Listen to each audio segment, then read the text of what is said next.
Okay, good evening. This is Thomas Freed on the Liberty Works Radio Network. This is the Truth Attack Hour, and yes, that's right. We're back. We're back with the Truth Attack. So, got a lot I want to go through tonight, so let's just get right into it. We are the Liberty Works Radio Network, and we do need the support of the members of the listening audience to keep the network operating and the broadcasts coming. So if you enjoy the shows and the information, the topics, the lectures, and the guests, we sure would appreciate it if you could find your way over to the Liberty Works Radio Network and get signed up as a subscribing member. Even if it's as little as $10, $20 a month, every membership helps, and we do need your support to continue the broadcasting. So keep the network operating.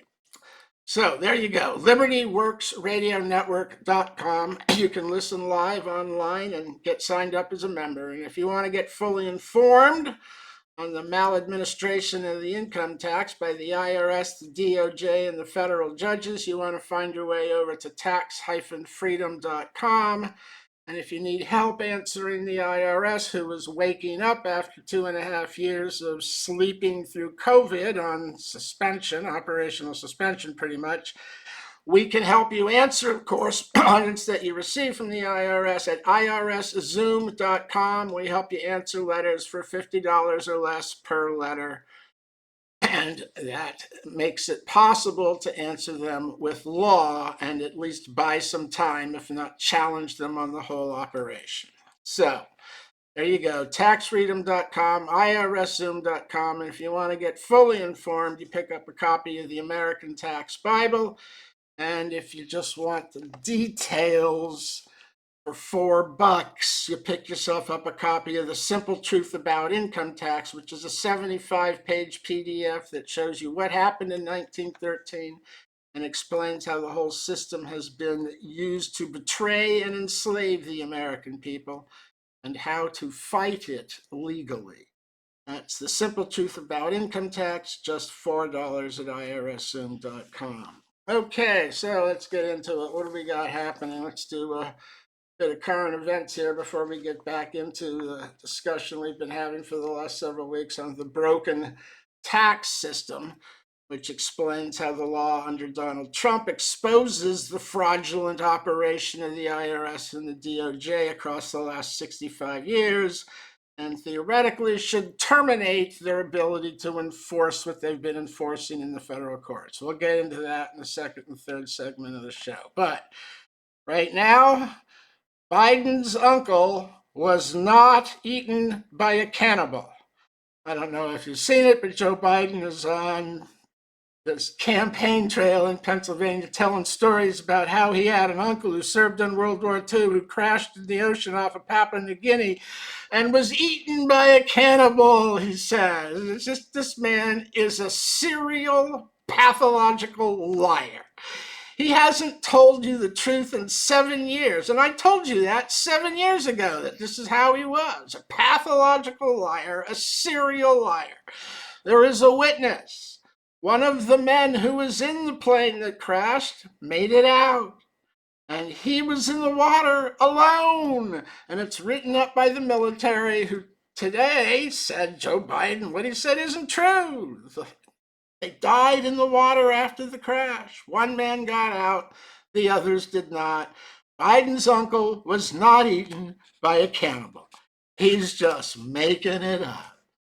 And here we go. Chuck Schumer is complete and total Orwellian pig, right? Took him less than 24 hours to claim that the Mayorkas impeachment was political and not a matter of violations of law, because, of course, Mayorkas has been violating in policy every single law on the border since they took office.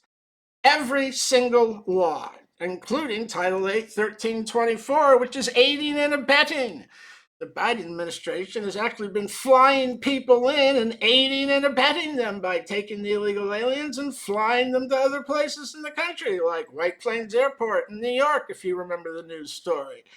But no, Schumer decided it wasn't a matter of breaking law and flooding America with illegal aliens to illegally alter the census count to affect congressional seat apportionment and electoral vote count in the next election, they decided it was political and dismissed it 51-49, right along political lines, not even bothering to have a trial. They impeached Donald Trump over a telephone call. And then they impeached him a second time when he wasn't even in office. That wasn't political? And this is? Oh my God, these people are just drunk on the Kool-Aid. They've literally become anti-American, I don't know what, communists, Nazis? It's hard to tell, right? Because the brown shirts are out doing the work again for the far left liberal extreme Democrats, just like Black Lives Matter. Now it's the brown shirts, the anti-Jewish student left wing that's closing down the Golden Gate Bridge, the Brooklyn Bridge, denying access to Chicago's O'Hare Airport, and for the last couple of days protesting outside of Columbia University, where they're accosting the New York police and trying to, again, stir up as much controversy as they can and hatred for the Jews in their blind and idiotic support of the Islamic terrorists, Hamas, Hezbollah, Iran, the Houthis. Oh, yeah, and the Palestinian people, right. Right, the ones who voted for Hamas to be their political leadership and have put up with Hamas's terrorism, warfare, and theft of goods to build tunnels to attack Israel, who actually are the ones who waged war on Israel first on October 7th. So you wage war, there are consequences. And apparently, the liberal youth don't understand that. They just don't understand that. And on the economic front, we got bad news. The big banks are just banging it hand over foot. Wall Street is booming. There's still $5 trillion on the sidelines, and oil prices are creeping back up. And that drove inflation back up just a little bit, but it's enough so that the Federal Reserve Bank is not going to be cutting interest rates. We're going to continue with the inverted yield curve, which means the banks will not be lending to Main Street. And every single month, as more payments are made to service the existing loans, all that money is destroyed and removed from circulation. As there is less and less money left in circulation, people become more and more desperate to make ends meet. And ultimately, people start hoarding currency and stop consuming, minimizing their consumption to only what they need. And this creates a very severe recession, if not a depression. It is, in fact, what happened in the 1930s. The banks stopped lending, and soon there was no currency in circulation.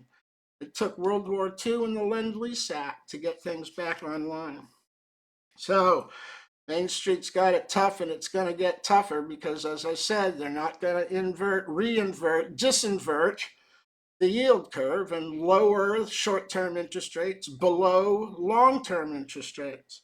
In fact, they may actually raise interest rates again because the economy numbers they're looking at appear to be so strong. And of course, they're not strong. The employment numbers are all just completely misread. We're not gaining full-time jobs, we're losing them. The private sector isn't picking up jobs. That's the government that's making the jobs. Most of the jobs that have been made for illegal aliens, foreigners, not citizens.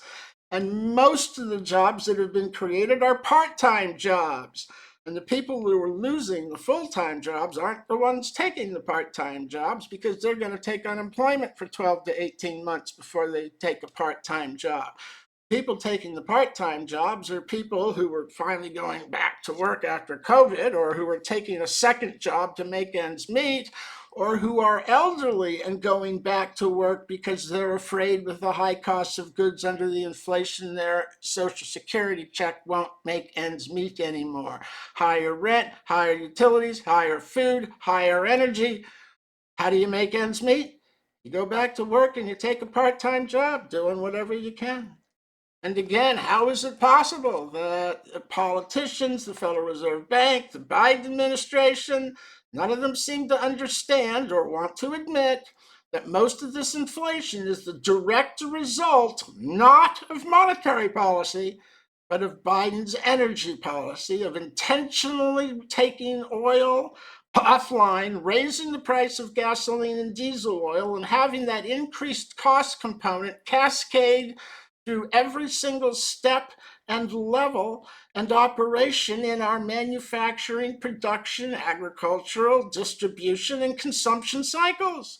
Increased energy raises the cost of every single step of the program, and that results in a substantially higher price of the product on the shelf.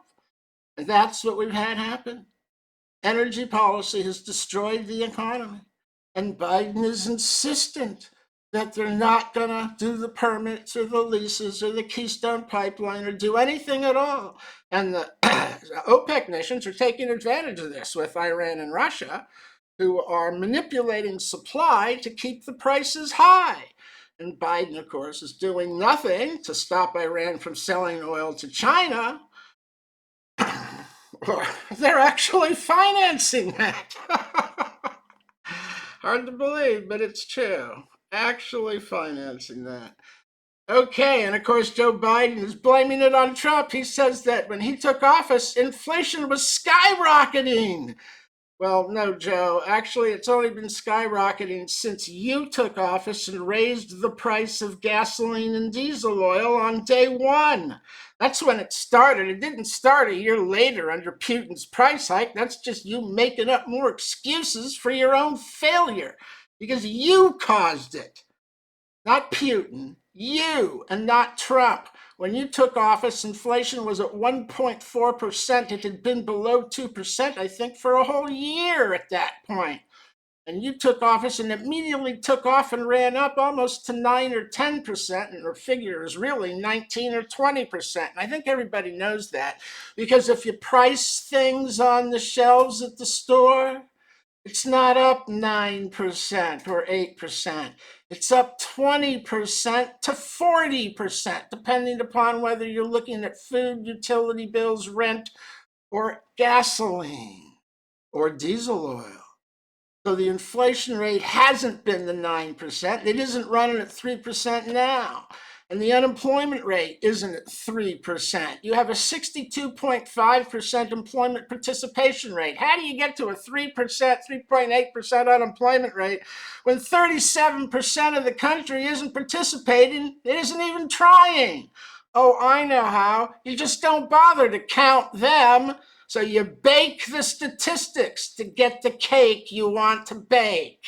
And that's what they're doing. The statistics are made up. The job reports are made up and they're revised downward every single month. Remember that month where they said they had 1.3 million new jobs? They didn't. They lost 1 million full-time jobs. They had 900,000 part-time jobs and 400,000 new jobs full-time. So you had 1.3 million new jobs, but you lost 1 million. So you only had 300,000 jobs and they were all part-time.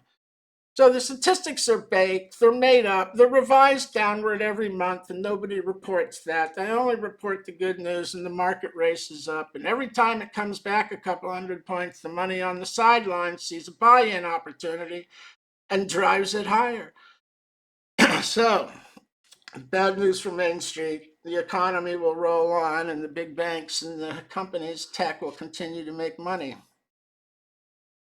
Okay, we got, oh yeah, okay, the IRS. Remember, they're going to hire 70,000, but they're not going to raise the taxes, and they're only going to go after the wealthy? No, I'm sorry. The statistics show 63% of the audits the IRS are doing of people making less than 200,000.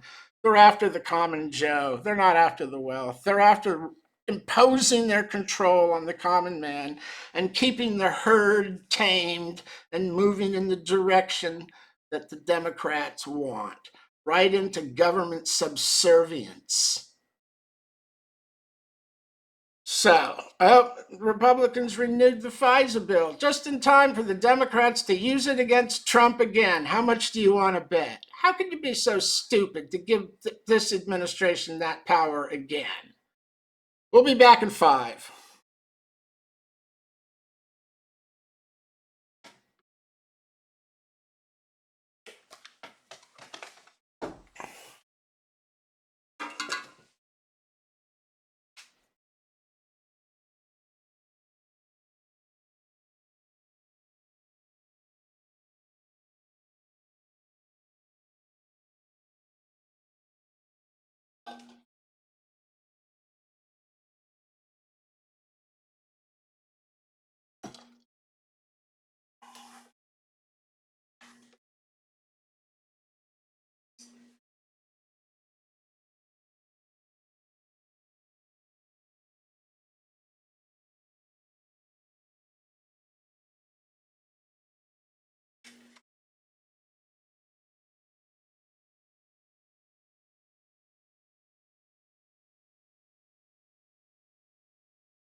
Okay, this is Thomas Freed on the Liberty Works Radio Network, and let's just get right back into it. I got a couple of more news events here I want to go through before we get to the article, The Broken Tax System, and another discussion on it for this week. As I was saying before, Biden claimed that inflation was skyrocketing, and at the White House press conference, Karine Jean-Pierre got asked about it. I swear, this girl must have vertigo. She's got to be so dizzy from spinning things so much. She said that Joe Biden was talking about the supply chain interruptions from COVID. No, Corinne, he was talking about inflation and trying to blame it on Donald Trump. It wasn't about supply chain interruptions. It was about the cost of everything going up, not some things not being available, like toilet paper shortages or napkin shortages or baby formula shortages, all of which Joe Biden oversaw, not Donald Trump. So this girl's just got to be dizzy. She too appears to be a serial pathological liar. She isn't able to address one single thing or answer one single question honestly. And of course, that's why Joe Biden is afraid of the reporters, afraid of the questions, afraid of speaking to the American people, afraid of impromptu conversations, afraid of having to do anything except read the teleprompter and call on the next reporter in line, according to his notes, because the whole thing's been scripted. The whole thing's been scripted because he's a puppet, a marionette. The people above him are pulling the strings. Who's above him? Just about everyone, it would appear. Just about everyone. They pull the strings and he does his little dance. Support Israel? Oh no, he's supporting Hamas, the anti-Jewish group who have taken up the Nazi call from the river to the sea. Eliminate Israel, kill all the Jews. Oh my God. Oh my God. Yeah, the liberal progressive wing of the Democratic Party has literally become the Nazi siren call. They're supporting the terrorist Islamics who want to kill all the Jews. That's the current day Nazi position. I'm sorry if this sounds extreme, but it's true. It's 100% true. Okay, let's talk a little bit about this hush money trial in New York, because I've said before the whole thing is a fraud. They took a bunch of expired misdemeanors and claimed that because it was uh, coupled with an additional law, a campaign law violation, that it was resurrected from an expired misdemeanor from which the statute of limitations has expired to a prosecutable felony. And I've said before, Donald Trump should never have pleaded to these charges, because they never told him the nature and cause. They never told him what the coupled crime allegedly was to raise the misdemeanor to the felony. And now what they're claiming is that paying hush money was a federal campaign law violation. Well, I'm sorry, but the DOJ looked at that and didn't prosecute it. And previous courts have ruled that hush money isn't paying hush money is not a campaign law violation. So the New York prosecutor, the DA Bragg, and the New York judge have decided that they, New York authorities in the state court with no jurisdiction whatsoever over federal law, are going to invent the commission of a crime under federal law and convict Donald Trump of it without any trial, without any charges, without any federal process, because, of course, the state court can't press federal charges. So they can't make a decision that a federal campaign election law was violated, because there is no such record, there is no such fact, there was never any such charge, there was never any such indictment, there was never any such trial. And New York does not have the legal authority or the right to ignore that factual record and invent a claim that says, oh yes, there was a federal election law violation and that makes the misdemeanor a felony. The whole thing is a fraud. They don't have jurisdiction to establish that there was a federal campaign law violation. If that's not a fact of record in a federal court, or at least in a charged indictment, The state can't invent it on its own and use it to leverage an expired misdemeanor into a felony. So because they never disclosed, and at the time they just said it was an election law, was it a state election law or federal? They didn't even tell him that. Of course, it can't be a state election law because there was no state election. It was a federal election. Oh, but on the same token, it can't be a federal election because the state court has no authority to make rulings on federal election law. That's strictly a matter for the federal courts. The state is usurping the jurisdictional authority of the federal courts and deciding that there is a federal campaign law violation that raises the expired misdemeanor into a felony. The whole thing is fraud. Complete and total fraud. Now, the problem is that they're in a Democrat district with a Democrat judge, with a Democrat DA who are all drunk on Kool-Aid, and this is about shutting down Trump's election capabilities and campaign time to interfere in the election, to prevent Trump from being elected. It's 100% political, 100% an abuse of office, an abuse of prosecutorial discretion, and likely they're going to get a conviction in a far left liberal 95% Democrat district, just like they're liable to in Washington, D.C., which is a 95% Democrat district as well. And then they may not even get the appeal reversed in the New York Supreme Court. I don't know how liberal that is. So it'll take into the federal courts before anything is reversed on appeal. And it will be reversed for exactly the reasons I've laid out for you here. There is no state jurisdiction over federal campaign law. There is no record of any violation. The state can't make it up to leverage an expired misdemeanor into a felony. The whole thing is fraudulent. It will all be tossed in the federal courts when it gets there. So that's what we got going on. And let's go ahead and get to the Trump article, the Trump new legislation by Donald Trump. In reviewing this article by Donald Trump, we've been going through well, we started out by looking at the fact that the federal income tax is not a direct tax on labor of the American people. The Supreme Court said in 1913 it's an indirect tax. We looked at how the Supreme Court has upheld the American people's right to work without being taxed on their labor consistently for 200 years.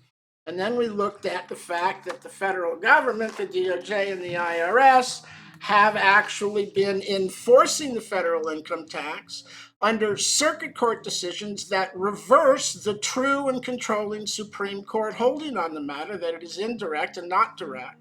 And they have been enforcing it as though it were a direct tax without apportionment and without constitutional limitations since the early 1960s. And it is irrefutable that that's what they've been doing, because they've had that printed on their frivolous document positions published on the internet for over 50 years now.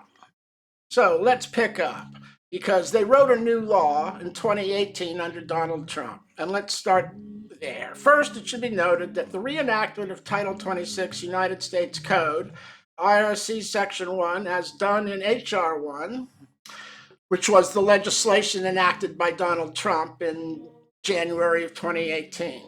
It, of course, constitutes a reenactment of exactly the same income taxing powers and scheme of taxation as previously existed under the previous version of the income tax law, i.e. the 1986 IRC Code provisions of Title 26 for United States Code for IRC Section 1, the tax imposed. Congress, in the new law, has simply adjusted the number of tax brackets and with different earnings thresholds and tax rates associated with each of the new brackets to reduce the tax rate on the American people. But it is basically and essentially and undeniably a re-implementation of exactly the same scheme of graduated bracketed gross income taxation under IRC Section 1 of taxable income under IRC Section 63 as that which has existed since 1913. But supposedly under this new law, nothing substantial or constitutionally foundational is believed to have been changed. regarding the fundamental taxing power exercised, i.e., to tax income, and everything about the scheme is basically left unchanged, schematically speaking, being nearly identical to the law as it was before H.R. 1. However, the constitutional authority statement for the new law under Section 1 plainly states that the constitutional authority is not the 16th Amendment. It says Congress has the power to enact this legislation pursuant to the following: Article 1, Section 8, Clause 1 of the Constitution. That's where the powers to tax by impost, duty, and excise are authorized, and those are the indirect taxing powers. Indirect. Congress has stated in the constitutional authority statement for the current income tax law that the constitutional authority is not the 16th Amendment. It's not an authority to tax directly and without limitation. It's authority under Article 1, Section 8, Clause 1 to tax by impost, duty, and excise. Foreigners in foreign places, foreign imports, exports, commodities, licenses, and corporations. There is no authority under Article 1, Section 8 to tax labor as though it were profit. It doesn't exist. It has never existed. They've only gotten away with it because of their allegation that the 16th Amendment created a new power to tax directly. And here, Congress says no. No, that's not where the power came from. The power came from Article 1, Section 8, and that means for any tax year after 2018, the IRS cannot go to court claiming it was the 16th Amendment that authorized the claims that tax is owed. They have to show some tax owed under Article 1, Section 8, Clause 1, an impost on foreign activity and foreign persons, a duty on exported goods, or an excise on commodities, licenses, or corporations. So how are they going to show a power to tax labor under Article 1? You can't get the from here, and that's why they've lied for 65 years, claiming it was the 16th Amendment, because they couldn't do it with Article 1. They needed it to be believed that it was the 16th Amendment that created this new power. But I've been reading you for a couple of weeks. The Supreme Court said no new powers are created. No new subjects are created. The power has always existed as part of the indirect taxing powers, where income is not the object of the tax. It's not the subject of taxation. It's the yardstick by which the amount of tax owed on the earnings derived from the federally taxable activity is calculated. If there is no federally taxable activity subject to an impost on foreign activity, duty on exported goods, and excise on commodities, license, or corporation, you don't just tax the yardstick. There's nothing to measure. There's no tax owed. Income isn't the object of the tax. It's not the subject of taxation. It's only used to measure the amount of tax owed on the earnings derived from the impost, duty, or excise taxable activity. And it plainly states in the constitutional authority for the enactment of the new income tax law that it is not the 16th Amendment at all, because it relies solely on Article 1, Section 8, Clause 1 of the Constitution for its authority. That means that the claim of constitutional under the authority as this legal foundation to sustain the imposition and enforcement of the personal income tax can never be made again by the IRS or in court. It can never be made again. They've widowed themselves from the authority they've been claiming to have to impose taxes on people for 65 years. And now they're running out of time. Finally, the true and correct constitutional authority for the federal personal income tax is plainly and clearly specified in the law on the Congressional House record. It's established as Article 1, Section 8, Clause 1, not the 16th Amendment, and no power under Article 1 reaches the labors of the American people. The whole thing's been a fraud. We'll be back in 5 minutes after these commercial breaks.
Okay, this is Thomas Freed on the Liberty Works Radio Network. This is the Truth Attack Hour, and we're back to finish up today's program show. And I was just getting to the exciting part where, of course, we now see that the government's claim that you owe the tax because of the 16th Amendment has been a constitutional fraud for 65 years, and it's now recorded on the congressional record as such.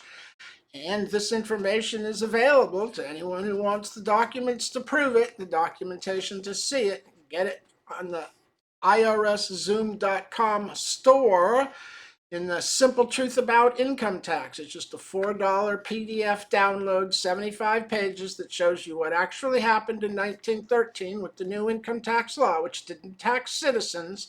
It was enacted as part of a tariff act, which is an impost which taxes foreigners and their earnings, and that's what it did. And that's why no citizens paid tax before World War II and the victory tax. So the Simple Truth About Income Tax exposes what happened in 1913. It exposes the new truth created by the Donald Trump tax change legislation in 2018. And it exposes the fraudulent subject matter jurisdiction of the courts and how they've gotten away with this using judicial legislation rather than constitutional law and the statutes as written. Everything has been done based on fraudulent opinions that are obviously fraudulent, attempting to reverse the Supreme Court's true holding, and judicial legislation, the courts actually rewriting the statutes to fit their own philosophical beliefs, which are straight out of the Communist Manifesto. Go check out the second plank if you don't believe me. So it's over. The IRS, the DOJ, the federal judiciary are all exposed as frauds, complete and total frauds. The monstrous income tax fraud perpetrated by the federal courts on the American people is now fully exposed, naked to the world. And the behavior and opinions of the federal judiciary exposed as nothing but the treasonous sedition they have been right from the beginning, being not constitutional, but communistic. Repugnant, disgusting, corrupted, polluted, perverted, ultra-vires judicial behavior and opinions with judicial legislation, all committed for 60 years outside of the granted constitutional authority that exists for the federal courts to lawfully act under. It's all exposed, naked to the world, as the emperor again wears no clothes. It has all been conspiratorial judicial theft, nothing more and nothing less.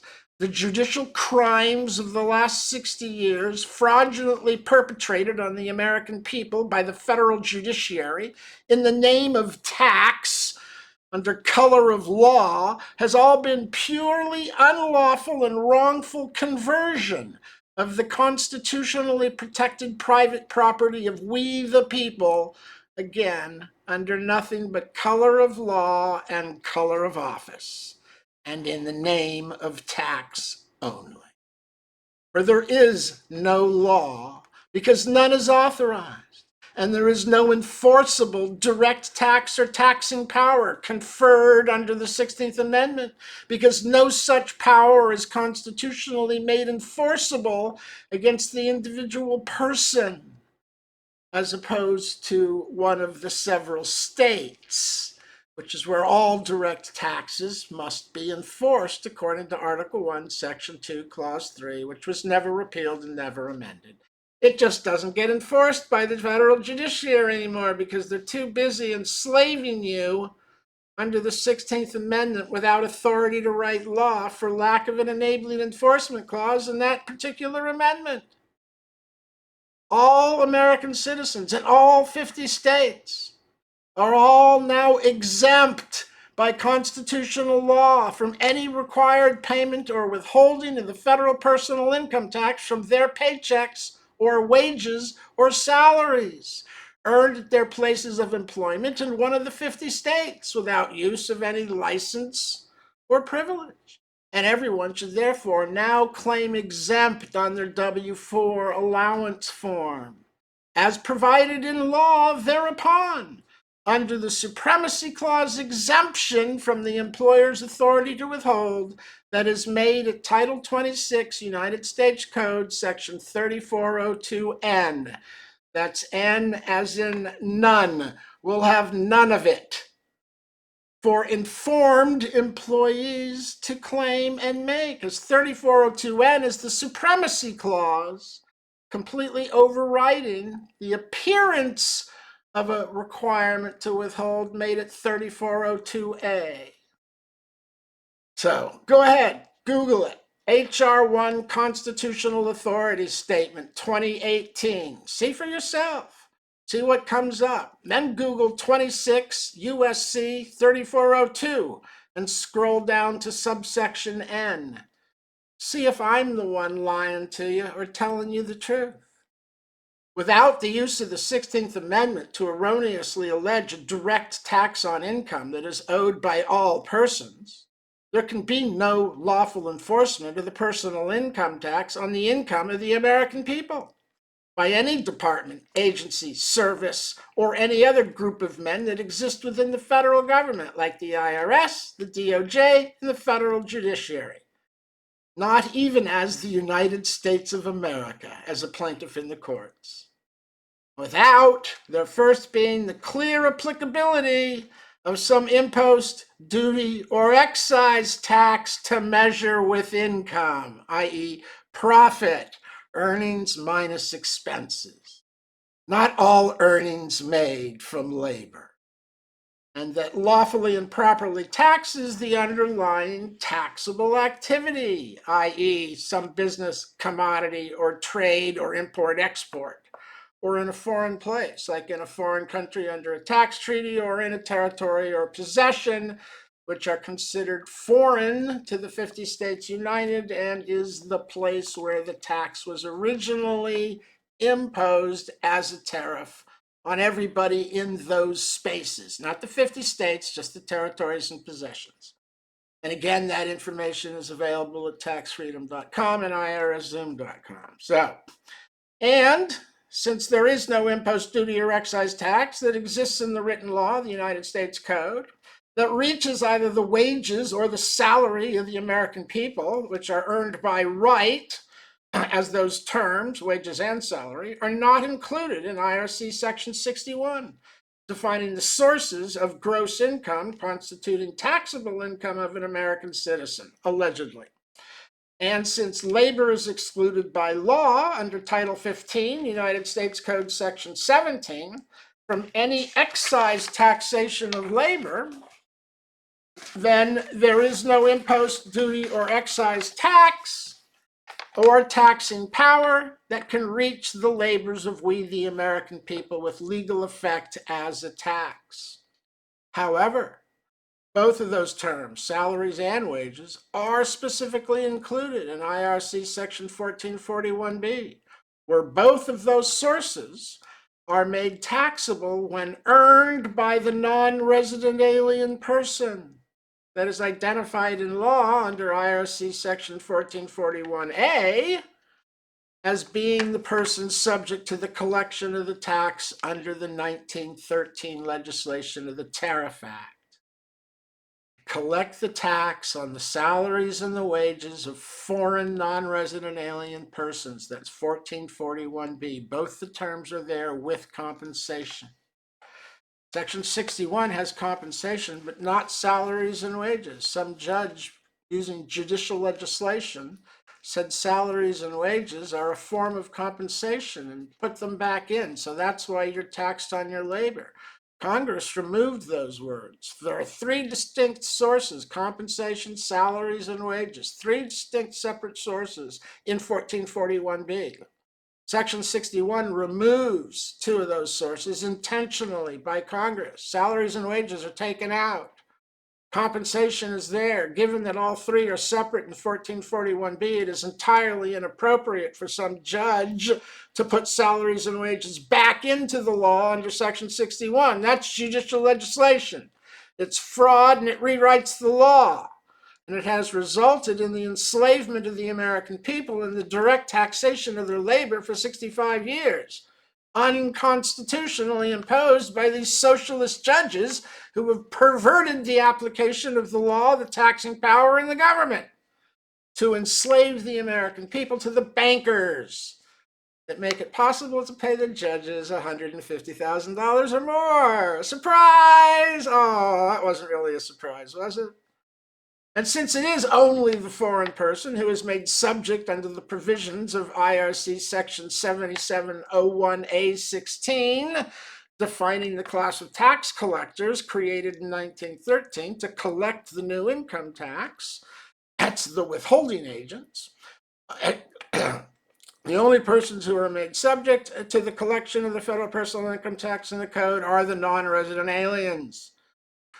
So, that's Subtitle A, the body of law enacted in 1913, chapters 1 through 6 of Title 26. This is the limited application of the code, and in that subtitle, you only find the collection of the tax from non-resident aliens, foreign corporations, and foreign persons.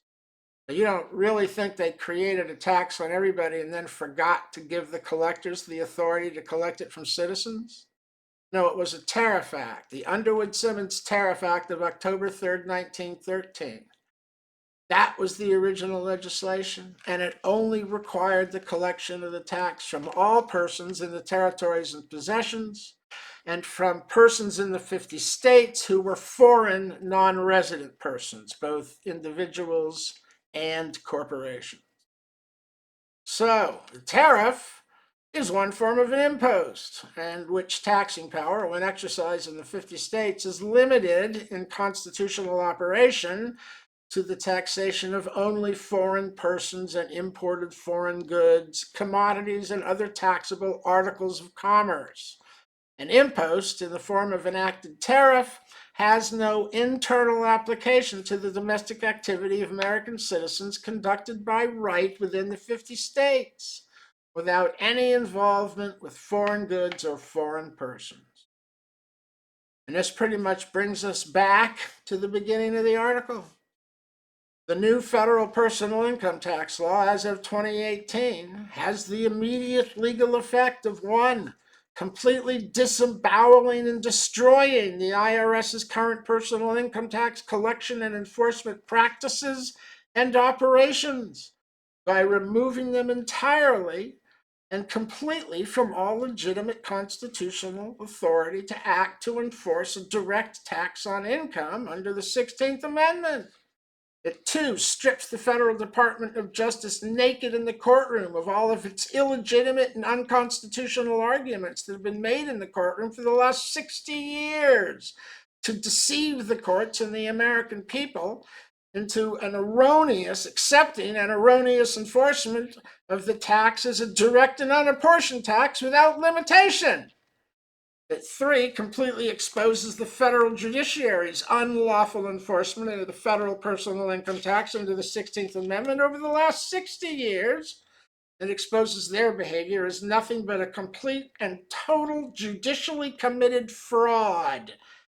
Complete sedition, plainly and clearly, can now be seen as the true judicial conspiracy of sedition that it is, to undermine and remove the constitutional limitations placed upon the federal taxing powers in order to enforce the unconstitutionally direct taxation of the labors and work of the American people, in order to fund not the legitimate operation of the government, but the constitutionally unauthorized, progressive, liberal, Fabian, socialist programs affecting the redistribution of wealth that are used to create the welfare class and class warfare systems that have resulted in the destruction of America we now see playing out in the cities.